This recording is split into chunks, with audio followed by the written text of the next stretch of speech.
వేదవతి కిచెన్లో వంట చేస్తూ ఉంటుంది. అప్పుడే నర్మద అక్కడికి ఒక బౌల్ పట్టుకొని వచ్చి అత్తయ్య అని పిలుస్తూ ఉంటుంది. ఇంకా వేదవతి అలా చూస్తూ ఉంటే కొంచెం కర్రీ కావాలి అత్తయ్య అని నర్మద అడుగుతూ ఉంటుంది.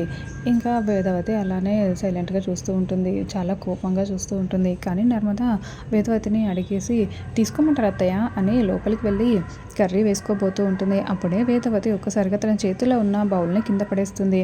ఆ శబ్దం విని నర్మద చాలా భయపడిపోతూ అలాగే నిల్చుని ఉండిపోతుంది. ఆ సౌండ్ విన్న రామరాజు అక్కడికి వచ్చి ఏమైంది బుజ్జమ్మ అని అడుగుతూ ఉంటే చేతిలో గిన్నె జారిపోయింది అని చెప్తూ ఉంటుంది. ఇంకా దాంతో రామరాజు జాగ్రత్త బుజ్జమ్మ అని చెప్పేసి అక్కడి నుంచి వెళ్ళిపోతాడు. ఇంకా మనుషులే మాట వినట్లేదు, ఈ గిన్నెలదో లెక్క అనుకుంటూ గిన్నె తీసుకుంటూ ఉంటుంది. ఇంకా చాలా కోపంగా నర్మదా వైపు చూస్తూ అక్కడ నుంచి వెళ్ళిపోమని చెప్తూ ఉంటుంది. ఆ తర్వాత వల్లి అక్కడికి వచ్చి చూడు చెల్లాయి, అత్తయ్య మాటలు పట్టించుకోకు, అత్తయ్య అలా అన్నదని నువ్వు బాధపడకు, అయినా నువ్వు నా కడుపు పోగొట్టావు కదా, ఆ బాధలోనే అత్తయ్య అలా సీరియస్గా ఉన్నారులే అని వల్లి సర్ది చెప్తూ ఉంటుంది. దానికి నర్మద ఒక్కసారిగా వల్లి వైపు చాలా కోపంగా చూస్తూ ఉంటుంది.